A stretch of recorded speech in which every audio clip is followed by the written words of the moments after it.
All right, now let's go over a few terms. There are some things, words that you need to know you're probably not familiar with, and they're going to help you to understand this whole thing. The first three terms are Greek terms, and they tie together very importantly in understanding even the very word democracy. First is archon. Now, archon, as we use the term in this discussion, refers primarily to the Greek rulers who are sort of like kings. They have power very much like a king, but they're elected, sort of. They're not really elected the way in a popular democracy. They are more like appointed by sort of the top strata of the wealthiest, most influential Athenian citizens, the true aristocracy of Athens.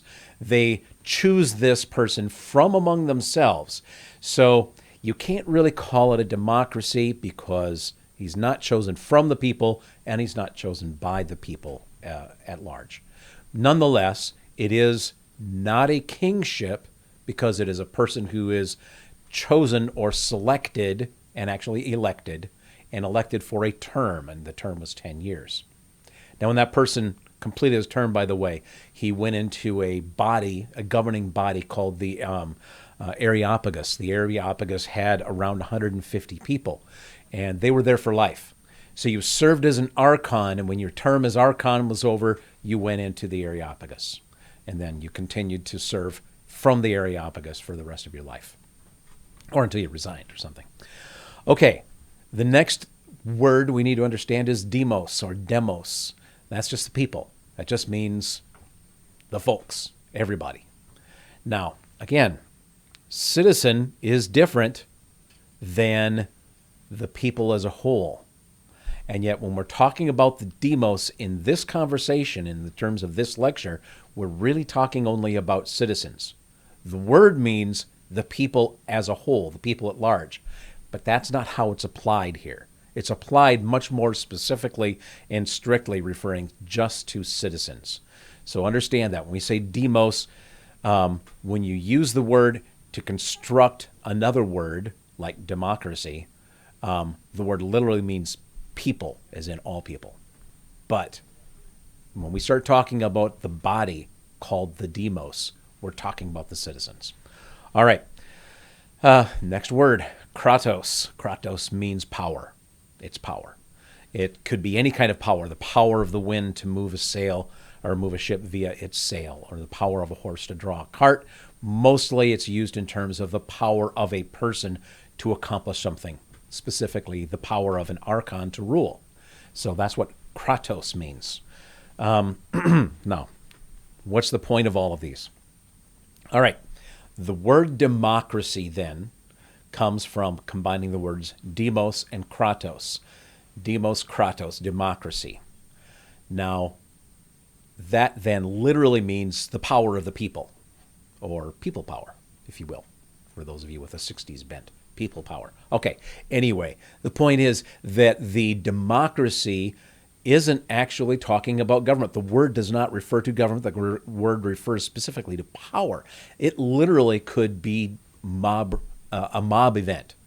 If there is a riot, that is a group of people who definitely have a kind of power at that specific point in time. You could literally call that a democracy. But of course, that's not what they mean by it. So why did they choose that word? Well, because the alternative, the word that they probably would have preferred to create, would be to combine the word arch, A-R-C-H, from which we get the term archon, okay? And that really means to govern or to rule. So really what democracy means is the rule by the people. Now, the way that we use it in this lecture and the way that the Athenians would have talked about it, they really would have meant the rule by the people. But they didn't say that because that word was already taken. The word demarch or demarchos was a particular position, a mayor in certain municipalities.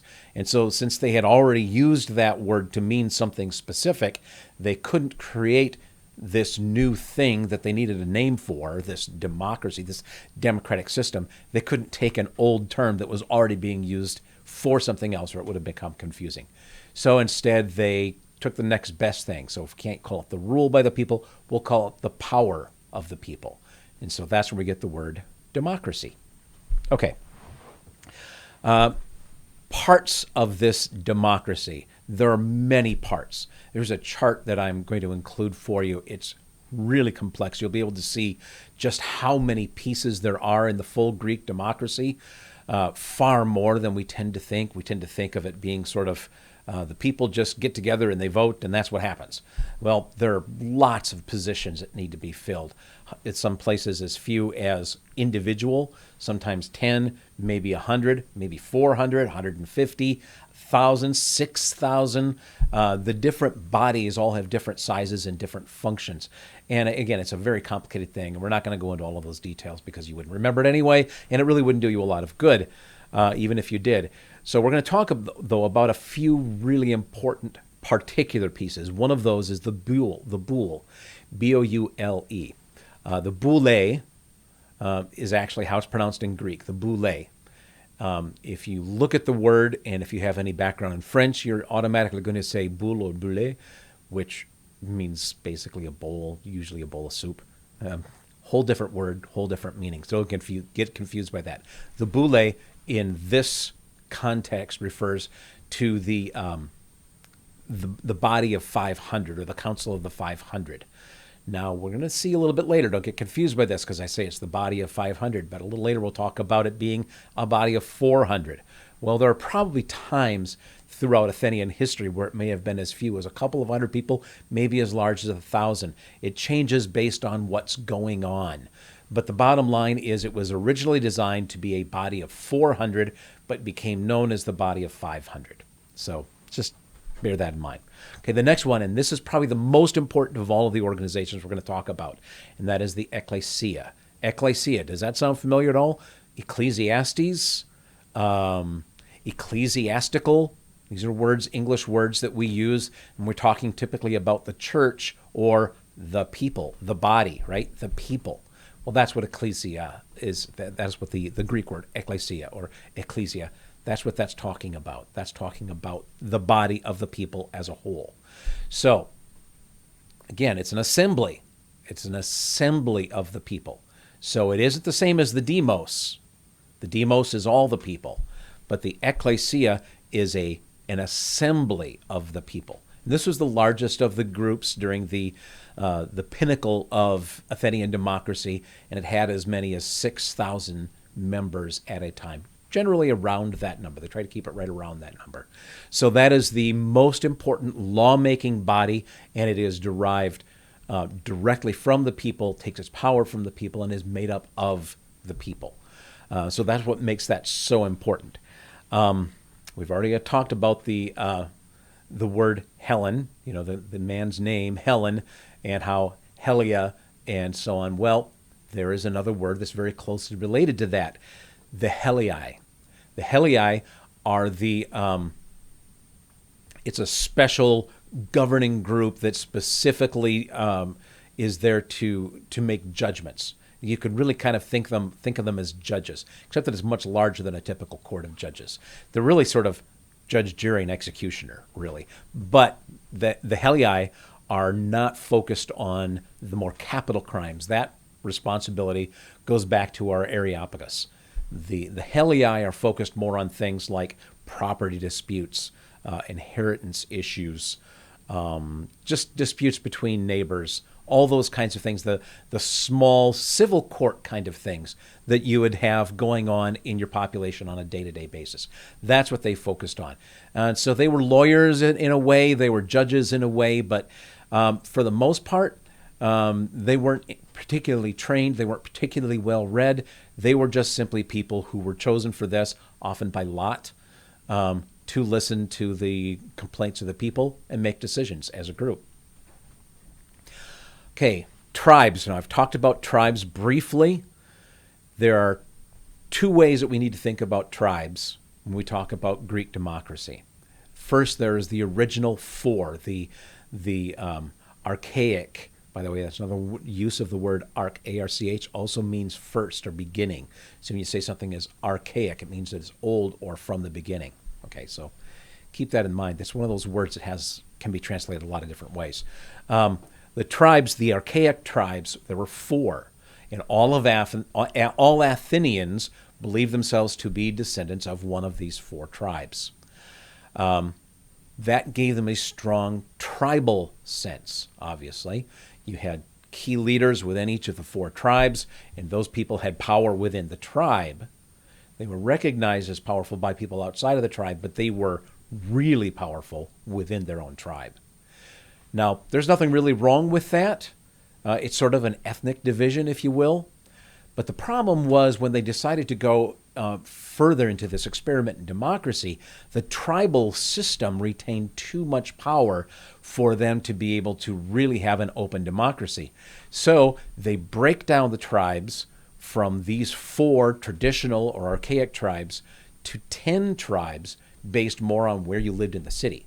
And then within that, there were these little groups called demes. We're going to cover all of that in a little more detail also. But so I just want you to understand, when we're talking about tribes, there's the four tribes, and then there's the 10 tribes.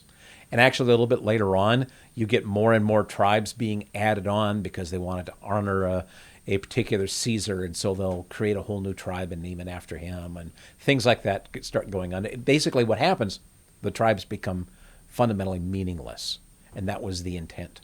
The intent of the change was to make the tribes less powerful, less meaningful to the people. Brings us to another great word. Tyrannos is the Greek, but it's translated usually tyrant. A tyrant. Now, when you think of the word tyrant, you think of some overbearing, power-hungry, usually vicious and cruel kind of person. That's what the word tyrant means. Well, tyrant does not mean that in Greek. It means a ruler. It means an autocrat or a dictator of sorts. But it does not necessarily mean that that person is vicious and cruel. In fact, the first tyrant that we're going to be talking about was very much the opposite. He was actually a very strong and good leader for the Greek people during the period that he was tyrant. So you're going to see that word, and I don't want to throw you off when you think about the English connotations of the word tyrant. Always negative. But in the Greek, it is not necessarily a negative thing. It just means a powerful leader. There is specifically within that context, there's something called the 30 tyrants. We'll talk about them. When we talk about the 30 tyrants, that isn't even, the word tyrant is actually misapplied here, if you think about it. Because a tyrant is an autocrat, a dictator. Well, if there's 30 of them, they're really not, are they? I mean, if there's 30 of them, they're not autocrats anymore. So really, it's an oligarchy at that point. But they were called the 30 tyrants. They were imposed by Sparta after Sparta captured Athens. All right, last thing in terms of terms that I want you to think about is the Sicilian expedition. Okay, the Sicilian War, Sicilian expedition is really the low point for Athens in the Peloponnesian War, Thucydides. If you look at the Sicilian expedition, this is the point in which Athens loses its power. And it's brought about by democracy. So democracy, marvelous thing, but it also has some drawbacks. And that's what we're really going to talk about when we start getting into the real body of the history of this. And that's what we're going to talk about next.